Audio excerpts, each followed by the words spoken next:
During a hearing in Florida, a judge allowed the 16-year-old to remain free, at least for now. This is the first glimpse that we've gotten of Timothy Hudson, who was accused of assaulting and murdering his stepsister, Anna Kepner. Back in November, they were on a cruise. It was the first one that they had taken as a blended family. Hudson's mother had married Kepner's father. They were sharing a room on this cruise along with another sibling. Anna Kepner's brother, Tim, showed up to court the other day, okay? Looking pretty face, cut his hair. People are wondering why he is not in jail yet. What's going on?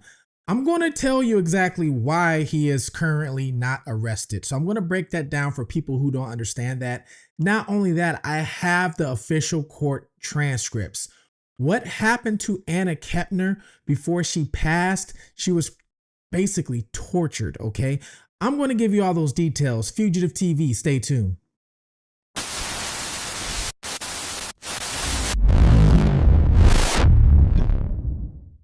Welcome to Fugitive TV. I am your host, Ray Marcel. And what we do here is we take a look at cases of missing individuals, true crime that needs a deeper look, crime that needs a different perspective, because sometimes I can give you that different perspective. I was once a fugitive on the run from the law myself. I ran for 15 years, living in different countries under different names. So I can look at crime and kind of give you a different point of view and also help capture people because, hey, I know what they're going to do before sometimes they even do it. Well, I've been on the Anna Kepner case from day one. I've been telling you guys about Anna Kepner. It's a case that's down here where I'm at, actually in Florida, okay? Young lady, she was 18 years old, unfortunately lost her life on a Carnival cruise line, okay? And lost her life to the hands of her brother, okay? Her stepbrother at that, all right? So Anna Kepner was living with her dad, her real dad, and her stepmom. And then her stepbrother is, of course, the son of her stepmother. Now, if you don't know the story, quickly, the whole family took a trip on a Carnival cruise line out of Florida. Now, they are from Florida originally too. So they took a trip on a cruise line out of Florida. While on that trip, Anna Kepner's body was discovered underneath the bed, okay? She was discovered under the bed. Like I said, she's 18 years old, discovered by a maid, actually, or a housekeeper. And from then, like, the media wasn't really saying much. But on my videos, when I first got a hold of the case, I brought to you guys evidence and things about her stepbrother, Tim. And I told you guys about how in the past, actually, that Anna Kepner's ex-boyfriend was saying that she did not like him, Tim, because he was always trying to make advances at her. There was even one time he was on the phone with her. And then now this is Anna Kepner's ex-boyfriend. He was on the phone with Anna, and while he was on the phone with her, Tim barges into the room and I guess throws himself on top of her. He was known for walking around allegedly carrying a big knife. There's pictures and videos of him doing this. So there was a lot of stuff about him, a lot of red flags to begin with. Now, because this happened on a cruise ship in international waters, this right here plays a big key in why he is not currently in jail, okay? Anna Kepner was last seen going back to that room. She was later found underneath one of the beds. Prosecutors have accused Hudson of her.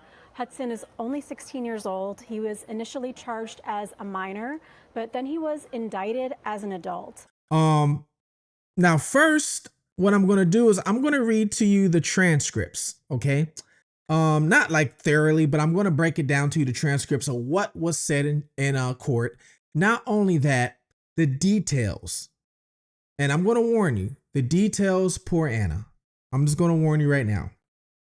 Some details I can't say here on YouTube, but I'm going to try my best to kind of say what happened, all right? Because we didn't know that, you know, this happened to that degree. Well, when he went to court, actually, and believe I'm reading my notes here because I have a bunch of notes because the transcripts are huge. There's hundreds of pages. So I had to put them into an AI system and kind of brief it all down. Okay.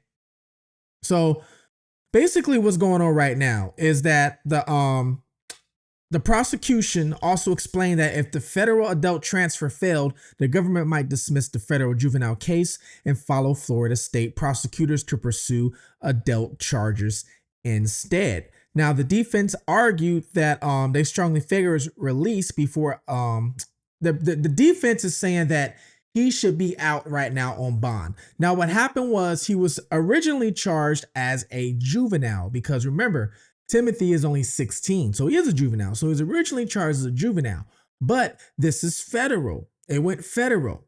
Federal, now he's being charged as an adult. It has to go federal because it happened in international waters. Okay, so now he's being charged as an adult. And federal cases, 100% of the time, when an adult is charged with any sort of charges like this, they're going to get put in jail. And if they get a bond, their bond is going to be usually $1 million or more. Now, since it was juvenile at first, okay, so he's currently out on bond on technically a juvenile charge, if you get what I'm saying. Now, they fought in court. He's actually staying with an uncle of his. And actually, he's staying 30 to 40 minutes away from me. Actually, he's not far from me at all. He's actually right next to JLR. If you know who JLR investigates, he's right next to JLR. But the uncle's only lives 30 to 40 minutes away from me. And Tim is staying with his uncle at the moment. He can't be in the house of where the other siblings are at, but which is crazy because at the uncle's house, there's children there too. So prosecution was saying that, hey, this guy should not be out, even though he's younger, he still shouldn't be out because what if he does this to somebody else? They're saying that he was fixated on Anna, which I told you guys, there was evidence that he had some sort of thing with her. Okay. And I guess could not let her go. All right. Well, they're saying, what if this happens to somebody else? And he snaps and does this again. All right. Now, some of you guys will be asking, do what? Well, what do you do? Well, we all know that Anna Kepner lost her life to him. Well, what I'm going to read to you right now is going to read you a brief description of what happened. Okay. So on November 7th, crew staff found the victim dead in a cabin, wrapped in bedding and partially hidden under the bed with life vests placed to conceal her body. Okay. The FBI boarded the ship when it returned to Miami and began investigating. Now, the ship has cameras. CCTV showed the victim entering the cabin at about 7:38 p.m. on November 6th, and she was never seen leaving alive. So that was the last time she was actually seen alive, was November 6th, 7:38 p.m. The defendant, who was Timothy, entered the cabin shortly before the victim. So Timothy was actually already in the cabin. And then Anna went to the cabin. Now, for you, some people might think, well, why are they going to? So the parents actually had Anna, who was 18, and a stepbrother sharing the same cabin. There was also a third person in the cabin, Anna's younger brother, who was 13 years old. He was also in the cabin. So you had two males and the female sharing the cabin. Okay. Now, some people are saying they shouldn't have been sharing the cabin in the first place. Matter of fact, every time I do one of these videos, people are in the comments saying they shouldn't have even been in the cabin sharing in the first place. Just because the family was trying to save some money, look what happened. They couldn't save a life, right? Which I agree. They shouldn't. She should have had her own or shared with the mom, something, okay? The defendant entered the cabin shortly before the victim and was not seen leaving again until after 10 p.m. Now, the 13-year-old half-brother, okay, who was Anna Kepner's half-brother, later reported that he attempted to enter the cabin around midnight. The defendant blocked the door and told him to wait outside, all right? So the 13-year-old tried to get back in the cabin at one point, and the brother barricaded the door and said, no, you got to wait.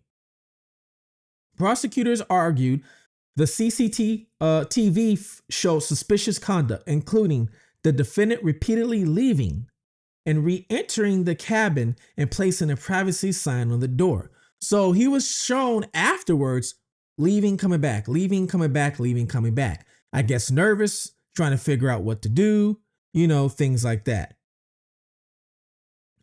Then it says the victim's damaged phone was later discovered in a trash area on the ship.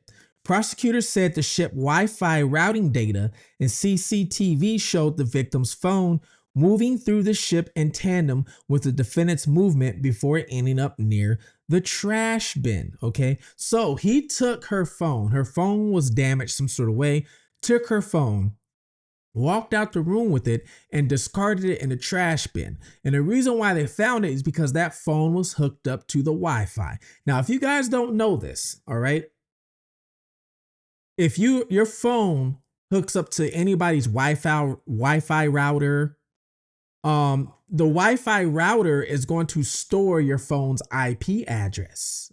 A lot of people don't know this. So it will store your phone's IP address and track the phone as it's, walking through the house or the area where that Wi-Fi is. So a lot of people don't know this. So every time you go to your house or your friend's house and you hook up to the Wi-Fi, they have your phone's location and IP address stored in their Wi-Fi. You go to a restaurant, same thing, all the same thing, okay? So he caught himself trying to store or throw the phone away in a trash bin. It didn't work. They found it. Now it says prosecution summarized the autopsy findings. Bruising, okay? Suggests was death by asphyxiation, strangulation. The medical examiner found signs he believed were consistent with sexual assault. So he violated her, all right? DNA testing allegedly linked the defendant to male DNA recovered from her private parts. The medical examiner ultimately ruled the death a homicide caused by strangulation. All right. Now, it says the precise time of death has not been established, like the exact time this happened. There was no cameras inside the cabin. Roughly 16 hours elapsed between the victim was last seen alive and discovery of the body. Okay. The victim's half-brother entered the cabin multiple times and failed to alert others when he no longer saw her there. Well, she was under the bed. Okay. She was under the bed, wrapped in blankets and hidden under life vest. Okay. Now, according to prosecution's presentation and medical examiner's findings in a hearing transcript, the victim was found dead in her crew's cabin after being hidden under the bed. Okay. Now, it says that she had bruising around her left ear, significant bruising on her neck. Everything resulted in strangulation. The examiner later concluded the cause of death was strangulation, chokehold, and ruled the manner of death a homicide. The prosecution also alleged evidence of she was violated, assaulted, okay? The condition of her undergarments, biological evidence recovered during the autopsy, and DNA results that prosecutors said linked the defendant to the male DNA found in her private part. They swabbed it, okay? So they found semen that matched Timothy's inside of her. And not only that, they said that he had his arm around her, squeezing for at least 3 to 5 minutes until she passed. So hard that her eardrum burst. Okay? Her eardrum burst. It was so hard. Before he did all this, he pinned her down and was assaulting her. So before he even strangled, he pinned her down. Okay?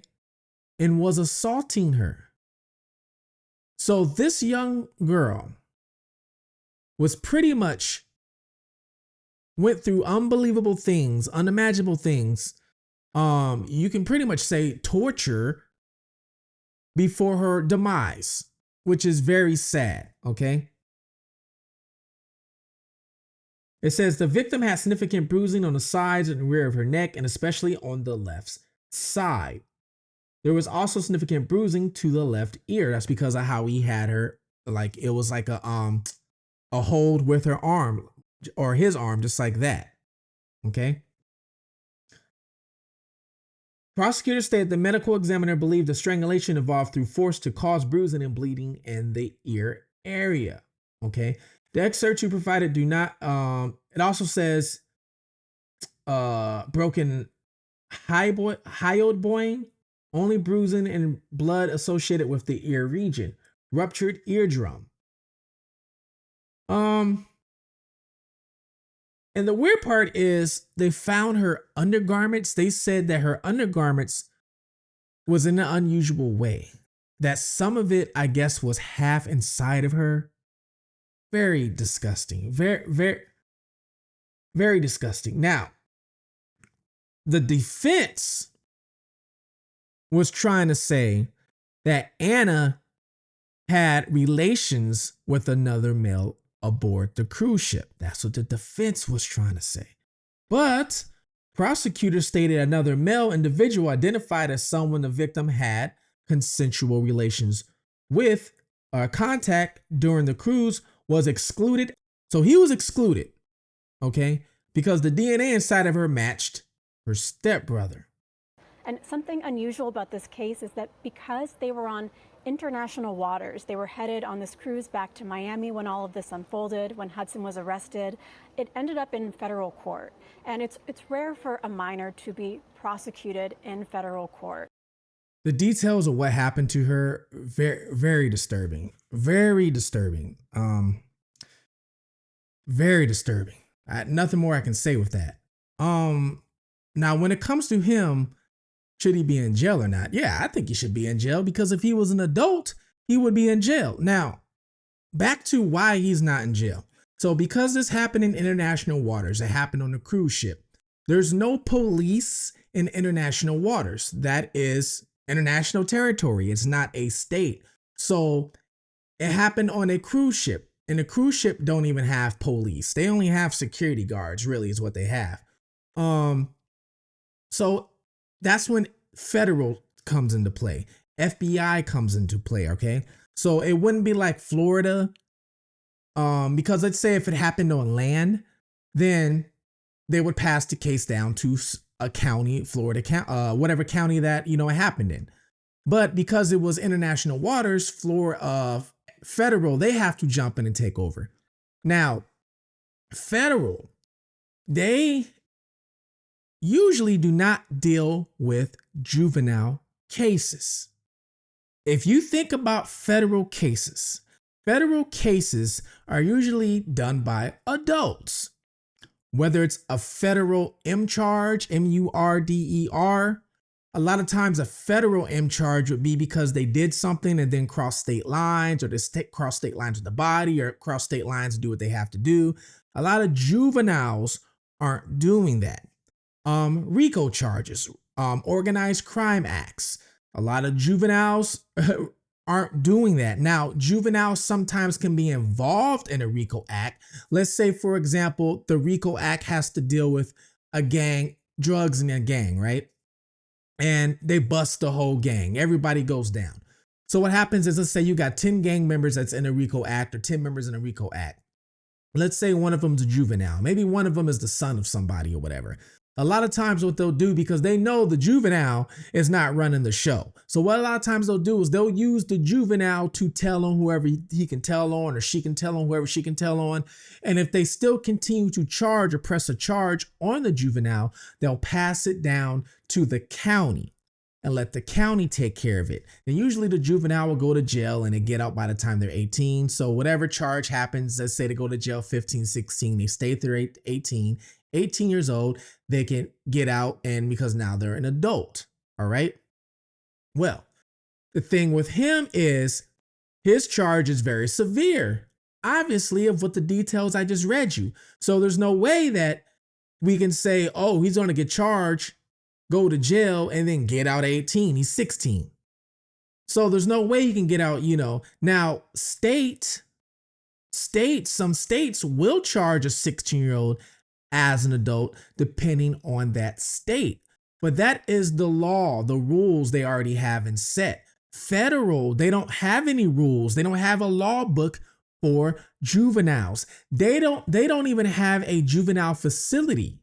They don't have a prison to put him in, because when you go to prison for a federal charge, you go to a federal facility. Federal facilities have to have different regulations than state facilities or county facilities. So they don't even have a juvenile facility. So they don't even have a place to send him to. Now, you might say he's tried as an adult, send him to the adult jail. I mean, hey, he did an adult crime, right? He's 16 years old, send him to the adult jail. I agree with you, especially what he did. But I get it, because of they have to figure out exactly what to do. And if they do the wrong thing, then now they can get ridiculed, right? So they send him to an adult prison, and all of a sudden he doesn't last to, he doesn't even last to trial. Now people are looking at them wrong, and possibly a lawsuit from the family. Like, hey, why'd you send him to the adult jail, when he's 16 years old? So I get it. But at the same time, it's like, you have all this time. You guys had all this time. This crime happened. When did this crime happen? You guys remind me, when did this happen? Didn't this happen the end of last year? This happened so long ago. You guys had all this time, and you knew it was going to be tried as adult in federal court. You had all this time to figure this out.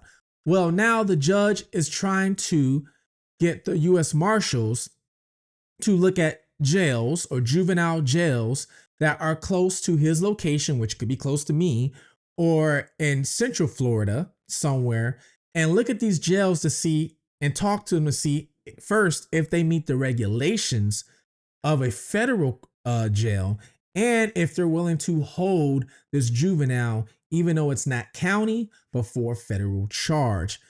It boils down to money, people, be honest with you, at the end of the day, because everybody who goes to jail, every single inmate that gets a number and gets booked into jail, that jail gets money for them.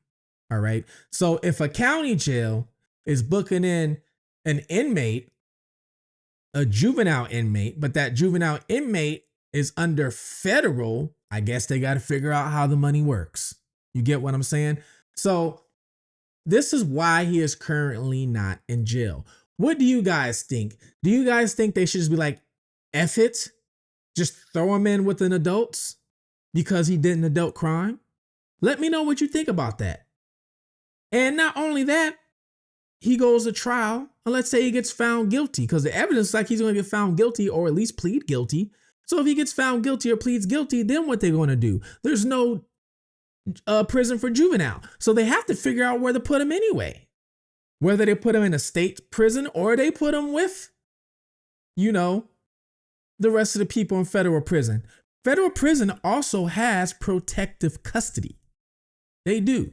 So I don't understand why they just can't put him in a protective custody ward. He could be in a cell by himself, all by himself, okay? So he has no adults in the cell with him. And he's just in protective custody, meaning he's always in that cell. He gets out to use the phone, shower only a few hours a day. Yeah, it might sound harsh, but what he did to Anna Kepner was even harsher. Hey, I'm just speaking the facts. Let me know below what you think. Let me know below also where you are watching this from. And if you heard of this case before and you've been following me since this case, okay? We are past 25,000 subscribers.